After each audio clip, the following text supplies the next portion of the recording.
From the global news network of Breitbart.com, this is Breitbart News Daily with your host, Mike Slater. This is White House Press Secretary.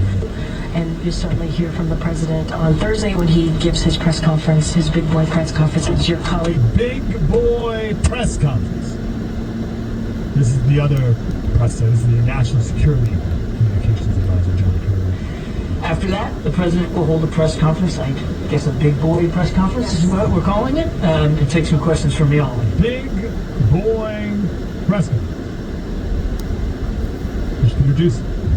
White House officials are saying President Biden is going to host a press conference on Thursday afternoon.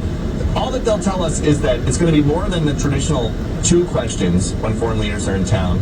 They're describing it at the White House as a big boy press conference. Neil. A big boy press conference seems to imply that he's going to take more than just a couple of questions. And the pressure would be on him because it would only be him answering. Well, one way to stop getting people to focus on him being 81 and possibly having issues with his acuity is just to call him a big boy. Mike, do you do a big boy radio show? It's 3 hours long. Could be more. Good boy, Mike. I talked to my wife afterwards. How'd the show go? Oh, pretty good. You know, we got some good phone calls, talked to the senator. Oh, what a good boy! Did you answer all the questions?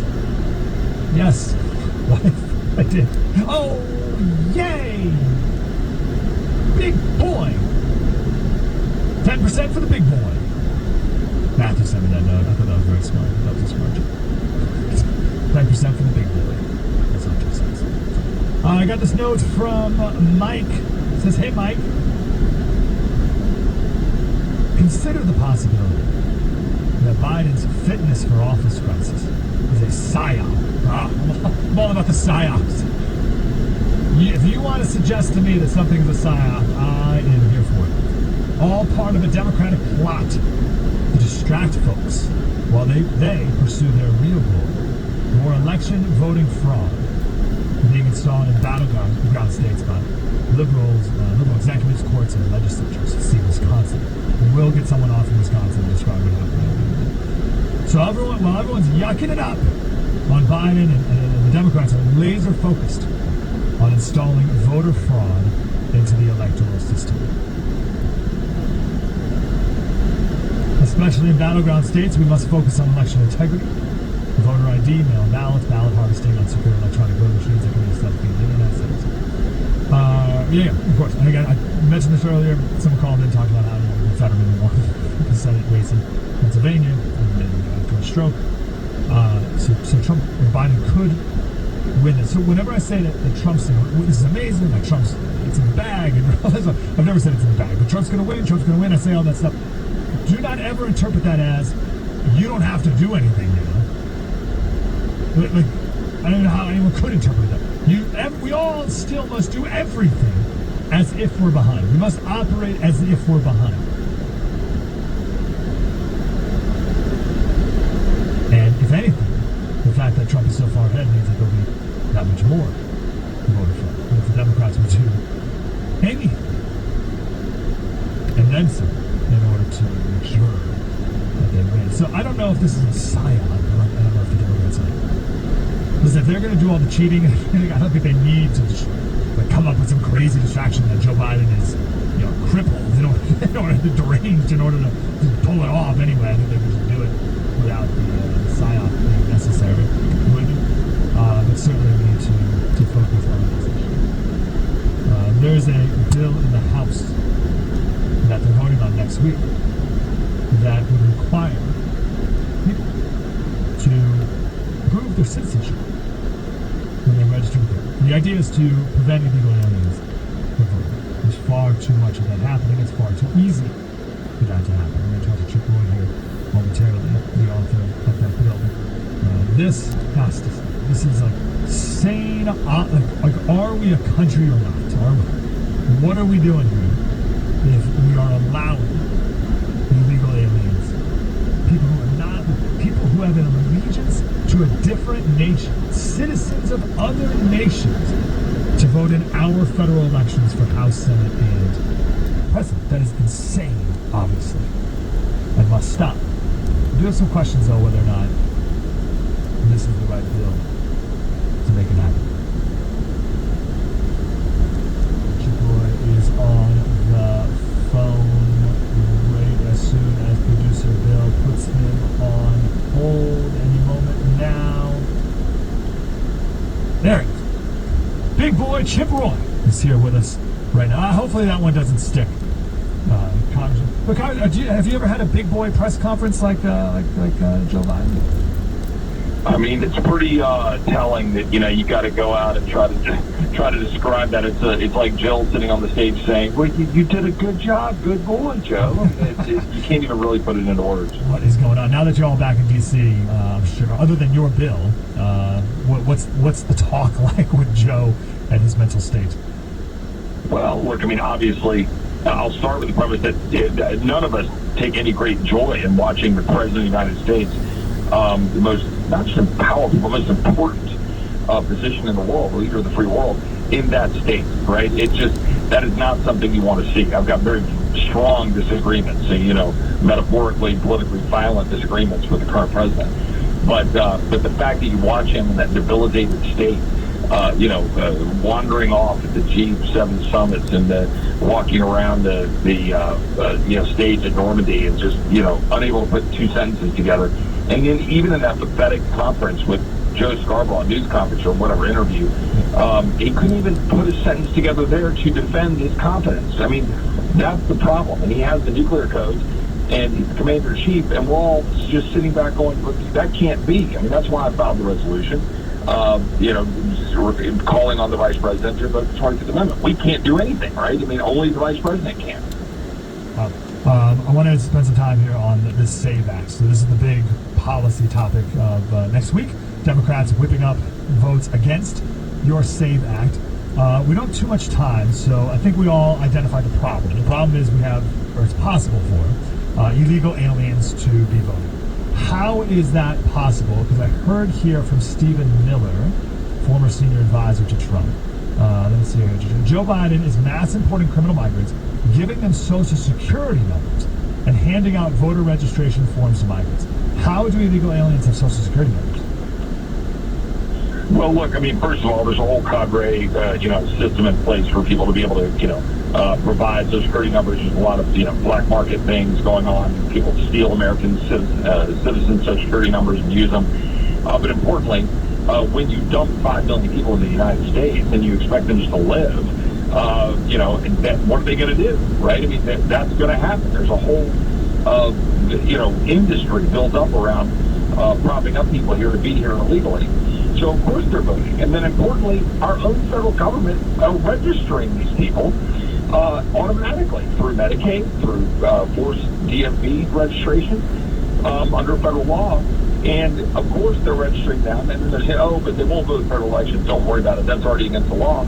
But yet we have no systems in place to check it. That's the absurdity. You can't even make it up. Federal law has been interpreted to prohibit states from checking to see if you're a citizen, even though technically the law says you must be a citizen. This idea that they won't vote because it's illegal is absurd. It's against the law for them to be here. What would stop them from voting illegally? Who cares? So my understanding, Congressman, is someone, let's say they go to get a driver's license or Medicaid, as you mentioned. They will get a form, a federal form that says, here's your vote, here, sign it, fill this out to register to vote. Hey, are you a citizen? And it says yes or no. And if you say yes, there's no check on whether or not that's true, and you're registered to vote. Is that right?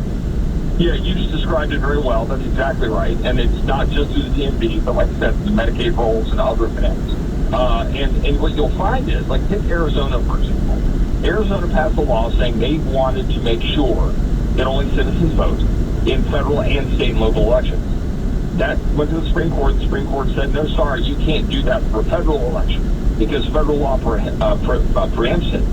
So they have two systems in Arizona. One system for checking state and local elections where they go through the whole system, and then another system for federal where they don't check citizenship. Literally, that's the current state of the law. Our bill would not only fix that, we would go one step further we would require all states to do that on federal elections. We think that still respects federalism. This is federal elections, Congress, Senate, presidency. We need to be able to bind this country together at least under at least one simple notion that we can trust elections that only citizens are voting for federal candidates. Okay, so we all agree on the problem that is bad and needs to be solved. So last time we chatted with you like a month ago, so about this. And again, this is being voted on next week. Is that the plan? It's being voted on tomorrow. We voted it out of Rules Committee yesterday, and it will be on the floor of the House tomorrow. Oh, nice. Okay, party on. So I got a note from someone, Bretbart listener, conservative, we all agree, etc. And he said, well, hold on. I don't want to have to prove I am a citizen in order for me to vote. They felt that was an imposition, whether like a physical one or a financial one, or just like an insulting one, that I have to now do something to go prove that I'm a citizen. So what does, if this bill passes, what would someone have to do in order to register to vote here? All right, well, first of all, let me just start with this premise. In about 2 minutes, I'm going to be driving around the 400,000 tombstones at Arlington National Cemetery. Those people either gave their last will measure of devotion or were willing to give it so that we could live in a free country. All we're asking is that people take an extra step, and it's a minor one at that, to ensure the integrity of our elections. So from my standpoint, that's your starting place. But now, let's see, well, how much of a burden, right? None of us like TSA. None of us like all these burdens that get placed on us every day in our life. We want to keep it simple. So we drafted it to follow existing state laws primarily. So what would change? First of all, nothing would immediately change for people who are already registered. You'd be allowed to go vote. What we would require is for the next registrant, so if someone goes to register to vote tomorrow, like if this bill passed, then they would be forced to show up with a passport, a real ID that's already checking citizenship, or if the system doesn't have that, a driver's license, a photo ID, plus a copy of your birth certificate or your naturalization papers. And then there are other paths you can take if you can't get all of your birth certificate, if you can't do those things. And in the future, we would require states to clean their rolls, to go back and make sure that there's a process for making sure that only citizens are registered. That's what we do.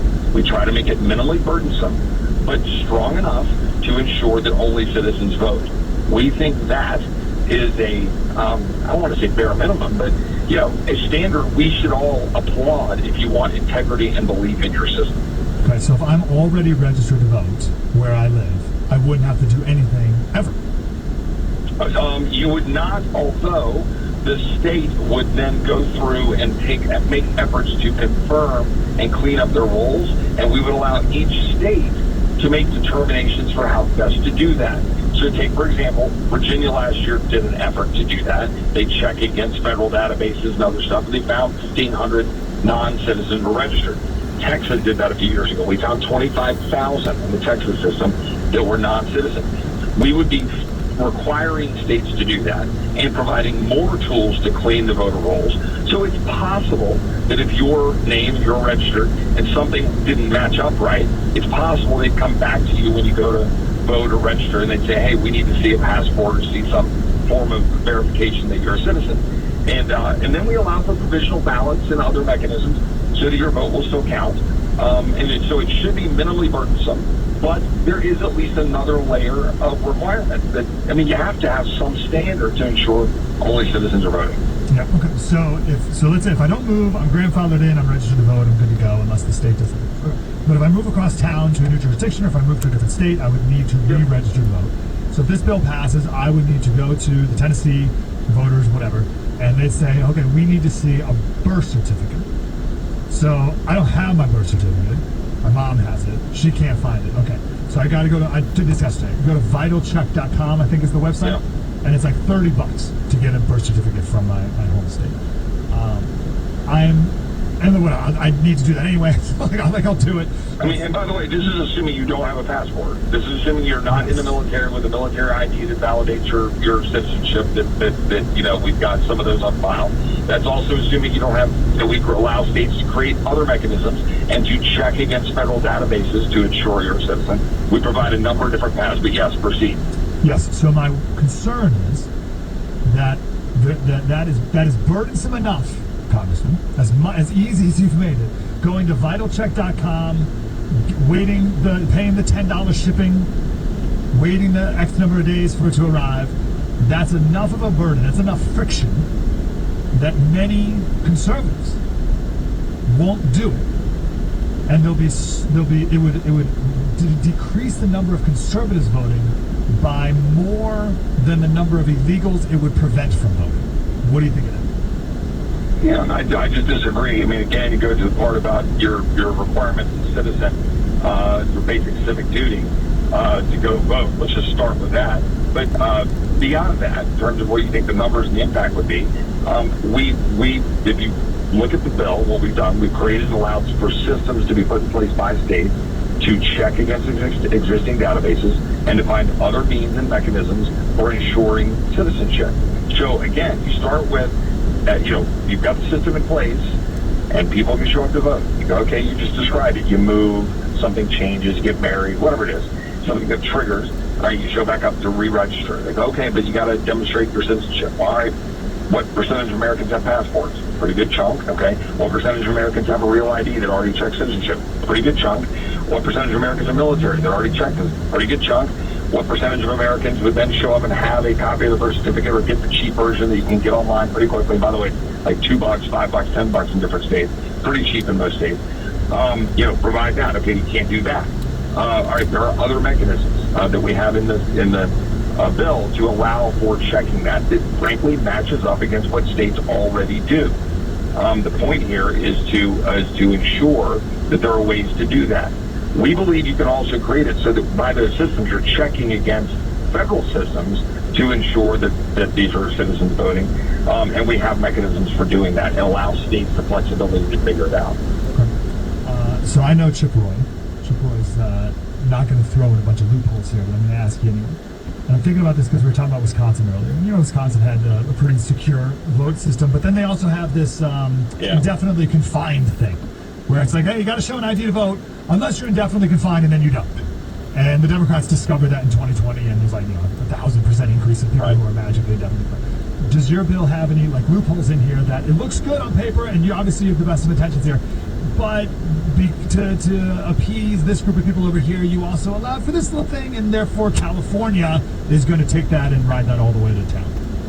Well, the goal was to avoid that, but you just highlighted, and I don't mean this critically, the tension. Okay, your first question was, what are we doing to make sure that we don't alienate or disenfranchise voters of any stripe, persuasion? Doesn't matter, right? Conservative, liberal, black, white, male, female, whatever. We don't want to disenfranchise American citizen voters. You raise that question. Now you come over here and go, well, wait a minute, you don't have any loopholes, do you? Well, we don't believe we do, right? We believe that we've got legislation that is tight to force the question of ensuring citizenship. Nothing's perfect, though. We've tried to allow flexibility for states to make the determination. But the ultimate catch-all is that whoever is doing it, the government official, they have to sign and certify that they've done or taken the steps necessary to determine that this individual is in fact a citizen, and it puts them on the hook. And we do that on purpose to try to add pressure so that the governments aren't going to be a part of a fraud.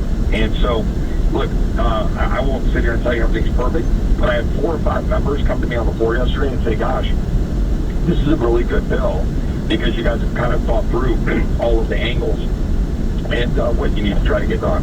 Okay, my last question is on that point. And by the way, touche on recognizing that my first question is, this bill's too strong. And my second question, this bill's too weak. This part you just mentioned empowers citizens to bring civil suits against election officials that fail to uphold proof of citizenship requirements. What could that look like? Well, what we're trying to do here with the private right of action is to give more power. Let's be specific. You brought up Stephen Miller, America First, Legal, and all these guys. We want to give power to those that want to go get into court and be able to enforce this stuff. We want to be able to allow states to be able to go and enforce this stuff. So by allowing a private right of action, you're increasing the likelihood that we can force the adherence to this framework. And again, we've got current law already makes it a crime for a non-citizen to vote and for people to conspire to encourage the registration of and encouraging non-citizens to vote. But we don't allow the mechanisms for proving it.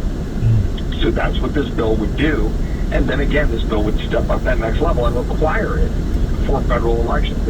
I do think it's important for people to know, for conservatives who are federalists out there, that this, in my view, adheres to federalism, because the elections clause specifically contemplates that Congress has a power here for time, place, and manner with respect to elections.